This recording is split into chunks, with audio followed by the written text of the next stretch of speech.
మీ పేరండి? నా పేరు రత్నకుమారి అండి. ఏం చేస్తూ ఉంటారండి? నేను హౌస్ వైఫ్నేనండి. హౌస్ వైఫ్ అంటున్నారు కాబట్టి ఇప్పుడు నిన్న ఏదైతే అమరావతి బిల్లు అయితే ఏదైతే పాస్ అయిందో దాన్ని ఎలా చూస్తుంటే నిజంగా రాష్ట్రానికి రాజధాని అవసరం అంటే అవసరం లేదండి? ఇప్పటికి కళ నెరవేరిందండి. రాజధాని లేకుండా 15 సంవత్సరాలు అంటే ఇప్పుడు హైదరాబాద్ నుంచి విడిపోయిన తర్వాత రాజధాని చేద్దామని చెప్పి 5 సంవత్సరాలు చూసేసరికి ఆయన పాపం ఇంకా చేద్దాంలే కడదాంలే దీన్ని పేరు పొందామని అనుకునేసరికి మళ్ళీ ఆయన దిగిపోవడం జరిగింది చంద్రబాబు నాయుడు గారు. మళ్ళీ వచ్చిన ప్రభుత్వం ఇంకా అసలు అమరావతిని రాజధాని అనేది పట్టించుకోవాలి. సిగ్గుసేట్ అనమాట. ఎక్కడ ఉంటున్నామంటే రాజధానిలో ఎక్కడ మీ రాజధాని అంటే చెప్పుకోనకు లేకుండా 15 సంవత్సరాలు గడిచింది. అంటే ఆయన ఏమన్నా అసలు రాష్ట్రానికి రాజధాని అవసరం లేదు, ఎక్కడా దేశంలో ఎక్కలేదు, ఓన్లీ క్యాపిటల్ ఓన్లీ దేశానికి రాజధాని ఉందిగా మనకి ఎక్కడా లేదు, చట్టంలో కూడా ఎక్కడా లేదని ఆయన మాట్లాడుతూ ఉన్నాడు జగన్మోహన్ రెడ్డి గారు. అండి అసలు ఆయన మాట్లాడిన దానికి ఒక్క మాట కూడా ఆయన సలహా ఎవరిస్తున్నారు, ఆయన కొలాప్స్ అయిపోతున్నాడని తెలియట్లేదు. రాజధాని లేకుండా ఎక్కడన్నా రాష్ట్రం ఉందా అండి? ఏం మరి మాకైతే తెలియదు, మేము ఎక్కడా చూడలేదు. మరి ఆయన దృష్టిలో ఎక్కడన్నా ఉందేమో. ఆయన ఇదే ఏదో అంటారు చూడండి, ఆయన అడ్డాలో ఎక్కడన్నా రాజధాని లేకుండా దేశం పరిపాలిస్తుందేమో మాకైతే తెలియదు. కానీ ఆయన చెప్పే మాటలు చిన్నపిల్లలు కూడా నవ్వుతున్నారండి. ఎంత ఆశాస్పదంగా ఉందంటే ఇంకా అది మేము చెప్పుకోలేమన్నమాట. అంటే దేశం మొత్తంలో ఉన్న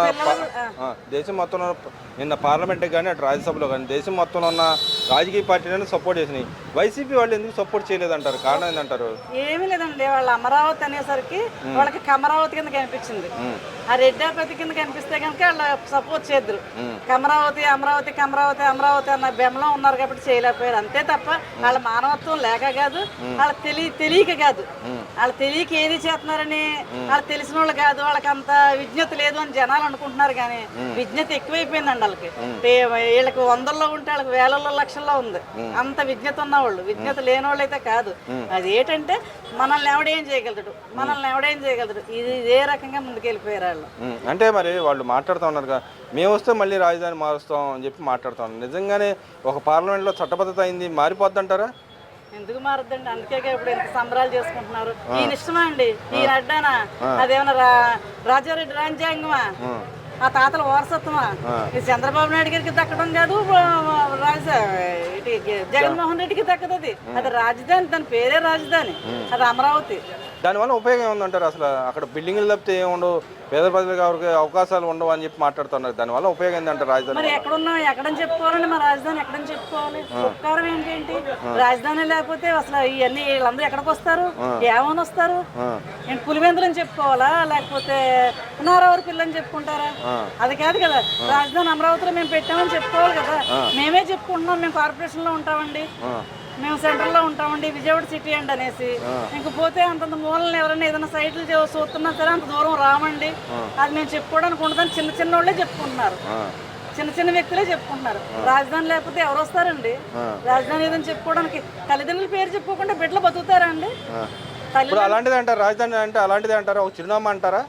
ఏమండి, రాష్ట్రానికి ఒక చిరునామా అంటారా? చిరునామా అండి, అది ఊళ్ళతో చిరునామా అండి, లెక్కించబడ్డ చిరునామా. ఎంతో కలండది. 36 ఎకరాలని అలా 3 ఇంత త్యాగం చేసిన రైతులకి ఎందుకు చేశారండి? వాళ్ళు మేము రాజధానిలో ఉంటున్నామనే కదా. వాళ్ళు ఏ లబ్ధి కోసం చేశారు? వాళ్ళు పండించుకుని ఎండించుకుని కూర్చోవచ్చు కదా. అంటే చంద్రబాబు నాయుడు దాచుకోవడానికి వాళ్ళందరూ కలిసి కట్టుగా చేశారు. అంటే వీళ్ళందరూ చంద్రబాబు నాయుడు వారసులా అండి? ఇలా భూములు ఇచ్చిన వాళ్ళంతా చంద్రబాబు నాయుడు గారు వారసులా? అంటే వాళ్ళు కూడా రియల్ ఎస్టేట్ చేయడానికే ఉన్నారంటే అక్కడ వాళ్ళంతా. భూములు ఇచ్చిన రైతులు కూడా రియల్ ఎస్టేట్ చేస్తున్నారని గతంలో కూడా వాళ్ళు మాట్లాడారు కదా. ఎకరానికి 5 గుంచాలకి, అర ఎకరానికి 2 గుంచాలకి ఇది అయిపోద్దా అండి? అది ఏంటి రియల్ ఎస్టేట్ అయిపోద్దా? రియల్ ఎస్టేట్ అంటే ఒక్కళ్ళదేనా? అది ఎంతమంది అండి? తండ్రులు, కొడుకులు, తల్లులు, మాది ఎంత ఉంది, మాది అంత ఉందని ఇస్తే కదా అక్కడ అయ్యింది. అదే చంద్రబాబు నాయుడు గారు అందరి దగ్గర రిజిస్ట్రేషన్ చేయించేసుకుని రియల్ ఎస్టేట్ చేసి మీ ఓల్డ్ 10 మందిని కొన్నారేటయ్యి అక్కడ. నువ్వు అది కదా చూపించాల్సింది. నువ్వు ఏ వీక్నెస్ లేకుండా బయటకు వచ్చేస్తావు, మాట్లాడేస్తావు. అలాగే ఏమీ లేకుండా ఆయన 50 రోజులు జైల్లో పెట్టి శిక్షణ చేసావు, ఆయనకే మెయిల్ చేసావు. అంటే ఆయన ఇంకో మాట మాట్లాడుతున్నారు, ఎందుకంటే దానికి పరివాసానం అనుభవిస్తున్నావు. నీకు దాన్ని తెలిస్తే నిజంగా ఈ తప్పు చేశానని తెలిసిన రోజు నువ్వు బాగుంటావు. అంటే మారతాడు అంటారు? అసలు మారడండి, మారడం. మరి ఇక్కడ ఇంకో మాట మాట్లాడు, చంద్రబాబు నాయుడు దోచుకోవడం దాచుకోవడం కోసం అక్కడ పెట్టాడని చెప్పి మాట్లాడారు. స్క్వేర్ ఫీట్కి ఇంత ఎక్కడ ఖర్చు కాలేదు, ప్రపంచంలో ఎక్కడ ఖర్చు కావట్లేదు, ఇక్కడే అవుతుంది, అంత ఖర్చు ఎందుకు పెడతారని చెప్పి అంటా ఉన్నాడు కదా. ఖర్చు పెడుతున్నాడు ఆయన, జనాల సొమ్ము ఖర్చు పెట్టడానికి. జనాలు ఎవరిదో పోతుంది, జనాలు ఎవరు అడుక్కుంటున్నారు, జనాలు ఎంత సంతోషంతో ఉంటే పండుగలు చేసుకుంటుంటే జనాలందరూ పండుగ చేసుకుంటారు, రైతులందరూ పండుగ చేసుకుంటారు. అప్పులన్నీ మళ్ళీ జనాల మీద వేస్తాడు, అందుకే మేము అపోజ్ చేస్తామని చెప్పి మాట్లాడుతూ ఉన్నారు కదా. అంటే నువ్వు మందు షాపులని పెంచేసి ఎవరికి ఇచ్చావమ్మా? మందు షాపులు తీసేస్తానని కదా నువ్వు వచ్చింది, 3000 పెన్షన్ ఇస్తానని కదా నువ్వు వచ్చింది, పోలవరం పూర్తి చేస్తానని కదా నువ్వు వచ్చింది. ఈ డబ్బంతా ఎవరికి పెట్టావేంటి? ఏది పెరగకుండా ఉంది, ఏ వస్తువు పెరగకుండా, పాల ప్యాకెట్ దగ్గర నుంచి పెంచేస్తావు, వచ్చి ప్రమాణకం స్వీకారం చేసిన రోజు. అంటే ఈ గవర్నమెంట్ పెరిగిపోయినాయండి, అసలు ఎవరు బతకలేకుండా ఉన్నారంట కదా. ఏం చెప్తాడండి? అదే మాట్లాడు ఆయన, నువ్వు అదే మాట్లాడు, నువ్వు అదే పోగొట్టుకుంటున్నావు. నవ్వేస్తున్నారు, చూస్తున్నావు లేదో పిల్లలు కూడా నవ్వుతున్నారు. నన్ను ఏదో పేరు మార్చినందుకు పిల్లలు రకరకాలుగా నవ్వుకున్నారు. అంటే ఆ పేరు చాలా మంది ట్రోల్ అవుతుంది, అమరావతి పేరే మర్చిపోయారంట, ఆయన పేరు చాలా గొప్పగా చెప్పుకుంటున్నారంట కదా. నువ్వు ఇంత ఇలాంటి అని చెప్పేసి పిల్లలు కూడా అదంతా నిన్న వాళ్ళు మాట్లాడుకోవడానికి టైం పాస్ సరిపోయింది. ఎందుకని అంటారు అంత సిగ్గుసేటు? ఏంటిది ఆ పేర్లేంటి?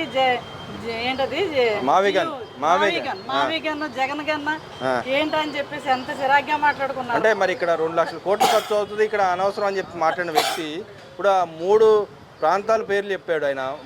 మచిలీపట్నం, విజయవాడ, ఇటు గుంటూరు పేర్లు చెప్పాడు. ఇంత ప్రాంతాన్ని అభివృద్ధి చేయడానికి ఎంత ఖర్చు అవుతుంది అంటారు? నువ్వు ఇక్కడ లేవు ఇప్పుడు దాకానే, ఇప్పుడే తెలిసిందా విజయవాడలో వి అని, గుంటూరులో జి అని. నీకు ఇప్పుడే తెలిసిందా? అయ్యా 5 సంవత్సరాలు కూడా తెలియలేదా? అదేదో అప్పుడు పెట్టిపోయావా? ఏమండి, ఎంత చెప్పినా కూడా ఏదో బయటకు వస్తున్నాడు ఆయన, ఏమీ లేదు. వీళ్ళ మీద బురద జల్లాలి, ఏదన్నా నవ్విద్దాం, ఏదన్నా ఫ్లాప్ చేద్దాం అని చెప్పి చూస్తున్నాడు. ఫ్లాప్ చేయడానికి విజన్ ఉన్న వ్యక్తి అండి, విజన్ తోటి వస్తున్నాడు ఆయన. ఆయన స్వార్థంతో రావట్లేదు, వాళ్ళ వారసత్వం కోసం రావట్లేదు. వాళ్ళ వెనకాల వాళ్ళు 10 మందిని పెట్టుకుని ఆ 10 మంది చేత మాట్లాడించట్లేదు. ప్రజలు మాట్లాడమంటున్నాడు, రోడ్డు మీద ఉన్న రైతులను మాట్లాడమంటున్నాడు, సైకిల్ వేసుకెళ్ళే నాదుడిని మాట్లాడమంటున్నాడు, నడలేని వికలాంగుని మాట్లాడమంటున్నాడు, ఏది మంచో చెప్పమంటున్నాడు. అది మంచి అయితే తీసుకుంటున్నాడు ఆయన, తెలుసో లేదో.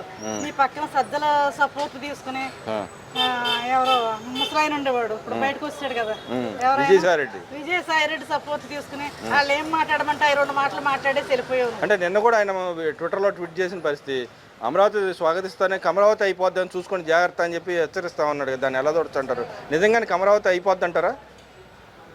ఏదైపోయినా ఇంకా ఆయనకి ఎందుకండి? ఆయన బాధ్యత లేదు కదా. ఆయనకి అమరావతిలోనే లేడు, అమరావతిలోనే లేడు, ఇంకెందుకు ఆయనకి? ఆయన అన్న చోట్ల జీరోనే. కాబట్టి నువ్వు ఈ టైం పాస్ మాటలు వద్దు, నువ్వు ఈ జనాలు ఏదో మబ్బి పెడదామంటే అది ఆకాశం మీద ఉమ్ముతావు. అంటే ఆ మాటలు ఎవరి కోసం? మళ్ళీ నేను రాజకీయాల్లో లేనంటాడు, మరి ఎవరి కోసం మాట్లాడారంటారు ఆ మాటలన్నీ? మరి లేడుగా, నిజమేగా. వీళ్ళేమో అసెంబ్లీకి రమ్మని చెప్తారు. ఆయన రాజకీయాల్లో లేని అసెంబ్లీకి ఎట్లా వస్తాడండి? మనం వెళ్ళాం సరిపోతావా? అలాగే ఆయన రాజకీయాల్లోనే లేడు. ఆయన 0 చుట్టు పంపించారన్నది జీర్ణించుకోలేకపోతున్నాడు. ఇంకెందుకు? ఇంక జీరోలో ఉన్నావు నువ్వు కూర్చో. నువ్వు ఎందుకు మాట్లాడతావు? బయటకు వచ్చి అందరి చేత నవ్వించుకుంటావు. నువ్వు సైలెంట్ గా ఉంటే గౌరవం ఉండిపోద్ది. ఎందుకంటే 11 సీట్లు వచ్చి బయటకు రాలేకపోతున్నాడు ఆయన. ఆయనకి ఏదో చేసి మనం బయటకు తీసుకురావాలి, ఏదో రకంగా పొగేసి తీసుకొద్దాం అని జనాలన్నా అనుకుంటారు. నువ్వేదో ఒకటి వస్తావు, వాళ్ళ చేత నవ్వించుకుంటావు, వీళ్ళ చేత నవ్వించుకుంటావు. ఎందుకు స్వామి? అంటే ఇక్కడ మరి ఆయన వస్తే, వాళ్ళ నాయకులు కానీ ఆయన కానీ వస్తే మేము కరాఖండిగా మళ్ళీ పేరు మారుస్తాం, వేరే దగ్గర రాజధాని పెట్టుకుంటామని మాట్లాడతాం. నిజంగానే అవకాశం చట్టం కల్పిస్తుంది అంటారా? ఇంకా రాడు కాబట్టి చెప్తున్నాడండి ఆయన. ఆయన వచ్చేది లేదు, అది మారేది లేదు. నువ్వు వచ్చినా కూడా నీ అసెంబ్లీ ముందు నుంచి మేము, నువ్వు అసెంబ్లీలోకి వచ్చినా కూడా మేము బయట దాటినాము. అది నీకు తెలియదేమో. ఎందుకు దాటినవారండి? రైతులం, అది మా క్షేమం, అది మా క్షేమం కొరలేనుడు మా అమరావతిలో ఉండాల్సిన. అంటే ఆయన వెనకాల ఆయనకి 40% ఓటర్లు ఉన్నారంట వాళ్ళు. ఆయనకి వెనకాల 40 మంది ఓటర్లు, 40% ఓటు బ్యాంక్ ఉందంట, వాళ్ళు తీసుకెళ్తారంట కదా. అది ఎక్కడేసారు వెళ్ళి చూసుకోమనం. మా అమరావతిలో అయితే వేయలేదు కదా.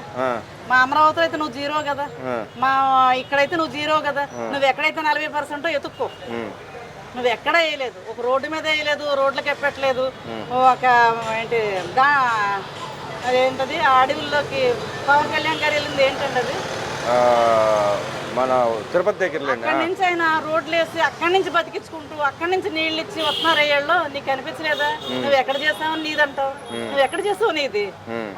అరుసుకుండా ఎక్కేసాయి.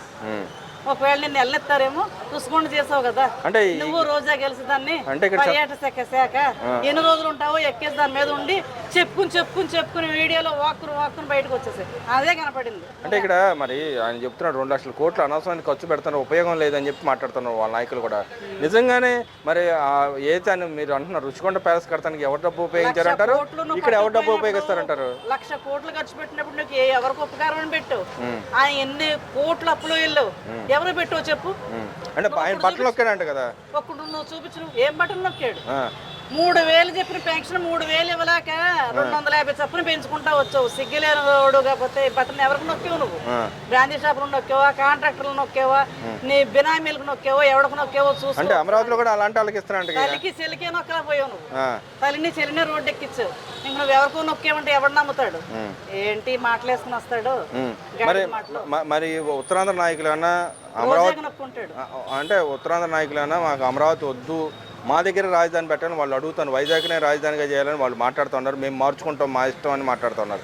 నిజంగానే మార్చగలరు అంటారు అసలు ఎవరన్నా? ఏమీ లేదండి. ఇంక ఇప్పుడు ఏంటంటే జుట్టుతో పంపించారు బయటకి, అందంగా కూర్చోబెట్టి గుండు చేసి కూడా పంపిస్తారు. ఎవరినండి? జగన్ రెడ్డినే. ఎందుకు పంపించారండి? ఊరుకుంటారు అమరావతి జనాలు? అంటే గతంలో జుట్టు కూడా ఇంటికి కూడా పేకలేరని అన్నాడు కదా. అదే అంటుంటా. ఇంకొకటి కూడా ఉంచరు, చూపించడానికి కూడా ఉంచరు. నువ్వు ఇప్పుడు దాకా ఇంకా చంద్రబాబు నాయుడు గారు విజ్ఞప్తితోటి వెళ్ళండి అన్నారు. ఆయన మాట కూడా ఈయనే ప్రసక్తి ఎవరికే లేదు. ఎందుకంటే అందరి చేతిలోకి వచ్చింది, రాష్ట్రం అన్నది అందరి చేతిలోకి వచ్చింది, అన్ని ఊర్లలోకి వచ్చింది, అన్ని మండలాల్లోకి వచ్చింది. కానీ మరి నిజంగా అయితే మీరు అన్నట్టుగానే అన్ని ప్రాంతాలు సంతోషంగా ఉన్నారనుకుంటే రేపొద్దున జరిగే లోకల్ బాడీ ఎన్నికలు కానీ ఈ ఎన్నికలు కానీ పోటీ చేసే అవకాశం వైసీపీ నాయకులకు అవకాశం ఉంటుందంటారు? వస్తారండి, ఉన్నామని వచ్చాక కదా తెలిసేది. ఎలా ఉన్నారు, ఏ రకంగా ఉన్నారు అన్నది వచ్చాక తెలుస్తుంది. మాండ కదా. ఎందుకంటే ఆ ఆకాంక్ష ఎక్కువ ఆయనకి, పదవి పిచ్చి ఎక్కువైపోయి పదవిలో ఉండాలనే కదా. ఇంతమందినన్నా బాబాయినా చంపేశాడంటే పదవి కోసమే కదా, అహంకారం. ఏమో తండ్రిని ఎవరు చంపారు, ఆయన పాపం చూసు ఉండలేకపోయాడు, పైన అండ ఆత్మ అబ్బో నన్ను చంపేసినాడు పదవిలో ఉంచడమేటని చెప్పేసి చంద్రబాబు చేతిలో పెట్టాడు మళ్ళీ ఆయన కూడా. మనం అనుకుంటాం చచ్చిపోయిన మా పెద్దల పేరంటాళ్ళు మనకు సహాయం చేసి మనల్ని నడిపిస్తున్నారు అనుకుంటాం కదా, అలా పాపం ఆయన కూడా ఓర్చుకోలేకపోయాడు. నన్నే పైకి పంపించేసాడు ఈ ఆకాశ్ కోసం. మరి లేకపోతేనండి రిలయన్స్ వాళ్ళు చంపేశారని చెప్పేసి రిలయన్స్కి మళ్ళీ ఎలా చేర్చుకున్నాడండి ఆయనకి అంత పెద్ద పదవి ఎలా ఇచ్చాడండి? నీ సిగ్గు అనిపించలేదా? జనాలన్నా చిన్నపిల్లలు పెద్దవాళ్ళు చెప్పుకోరా? ఒకవేళ కాదు నువ్వు అలా ఉండిపోవాలి, ఆయన తీసుకొచ్చి పక్కన పెట్టుకున్నావంటే సపోర్ట్ చేసినట్టే కదా, వాళ్ళ కాదు కదా. నీకు ఎక్కడుంది అంటే ఇక్కడ మరి ఈ 5 సంవత్సరాలు మాట్లాడిన ప్రత్యేక హోదా ఇవన్నీ నిన్న కావాలని చెప్పి వాళ్ళ నాయకులు మాట్లాడుతున్నారు, ఎలా చూడొచ్చు అంటారు? నిజంగానే ప్రత్యేక హోదా కావాలంటారు రాష్ట్రానికి, లేకపోతే ప్యాకేజ్ అయితే గతంలో బీజేపీ గవర్నమెంట్ టీడీపీ గవర్నమెంట్ గతంలో ప్రకారం నడిస్తే సరిపోద్ది అంటారా? ఎలా నడిచినా కూడా కూటమి కూడా దీని ఉన్నది కాబట్టి అండి వాళ్ళు ఏమి జనాల్ని రోడ్డు ఎక్కించరు. ఇప్పుడు ప్రత్యేక హోదా ఇచ్చినా ప్రత్యేక ప్యాకేజీ ఇచ్చినా నరేంద్ర మోడీ గారు కూడా దీన్ని సపోర్ట్ చేస్తారని ఫుల్గా హామీ ఇచ్చారు, మాట ఇచ్చారు, అక్కడ శంకుస్థాపన చేసి వెళ్ళారు. దానికి మించిన రాజధాని చేస్తానన్నప్పుడు ఇంక మాకు ప్యాకేజీ అని ఎలా అడుగుతారు? ఇప్పుడు బాబు ఏదన్నా ఎవరన్నా మనిషి నాకు 10 రూపాయలు ఇవ్వన్నాడు, నేను 100 రూపాయలు ఇచ్చాను అనుకో, నేను 10 ఇమ్మని ఎలా అడుగుతాను? అడగను కదా. నేను 10 కోసం ఎదురు చూస్తున్నానమ్మా, నువ్వు 100 ఇచ్చావని సంతోషిస్తాడు. అలాగే ఇదే కాదు నేను అన్నీ చేస్తానన్న మోడీ గారు చెప్పిన తర్వాత ఇంక ప్యాకేజ్ అని అదని ఇదని అనుకో నాకు ఏం లేదండి. అంటే ఈ రాజకీయ లబ్ధి కోసం మళ్ళీ మాట్లాడారంటారా? గతంలో మాట్లాడినాళ్ళు ఇప్పుడు మాట్లాడతాను ఎవరండి? వైసీపీ నేను పార్లమెంట్లో కానీ ఇటు మన రాజ్యసభలో కానీ మాట్లాడతా మా ప్రత్యేక ప్యాకేజ్ ఇస్తాను గతంలో వాగ్దానం వచ్చి ఇవ్వలేదు కానీ మాట్లాడుతున్నారు. గారు మంచితనం అండి. ఇదే పొజిషన్ లో తెలుగుదేశం ఉంటే జగన్ రెడ్డి మాట్లాడినిచ్చేవాడా? ఇప్పటికీ ఏమీ లేకుండా పోలీసుల్ని కూడా నువ్వు బెదిరిస్తున్నావు, సీఏని బెదిరిస్తున్నావు. కొట్టనాకి వెళ్ళిపోయాడండి నిన్న ఎవరో పేరు నాని కొడుకు. అంటే అక్రమ అన్యాయం చేశారని చెప్పి మాట్లాడుతున్నారు వాళ్ళు. అది కూడా అన్ని అక్రమం వీళ్ళకి. అంటే గవర్నమెంట్ అన్నా అక్రమంగా ఇల్లు కట్టుకునే కూలగొట్టా అని చెప్పి వాళ్ళు చెప్తున్నారు. ఎవరినే పని చేయనివ్వరండి, ఎవరినే పని చేయనివ్వరు. ఇది ఒక ఏదో అంటారు దీన్ని రాజకీయం అనరు. దీనికి మరి పేరు ఏం పెడితే బాగుంటుందో రోజు అని అడగాలి. ఈ గూడు పుటానికి పేరేం పెడదో రోజు అని అడిగితే చెప్పుద్దండి. ఎందుకంటే ఆమెకు అన్ని తెలుసు, ఆమెకు అన్ని రకాల పేర్లు వస్తాయి కాబట్టి, అన్ని రకాలు మాట్లాడగలను కాబట్టి రోజు అని అడిగి ఆ పార్టీ పేరు పెట్టిద్దాం. వైఎస్ఆర్సీపీ గట్ట కాదు కానీ చనిపోయిన వైఎస్ఆర్ ఎక్కడో పాపం ఏ లోకంలో ఉన్నాడో ఆయన పేరు కూడా ఇప్పుడు రాజధానికి ఒక పేరు ఏమి పెట్టారు, మీరు ఒక పార్టీ ఆ పార్టీకి ఒక పేరు పెట్టిస్తారంట రోజా చేత. పెట్టిస్తానండి, అదే అంటుంటా. ఈయన కమరాజధాని పెడుతున్నాడు కదా, ఆయన పార్టీకి కూడా పేరు రోజా పెట్టిద్దామండి. ఆ శాసనం చేసిద్దాం మరి రోజా నాయకుని ఎదిరించి ఆయన నోట్లో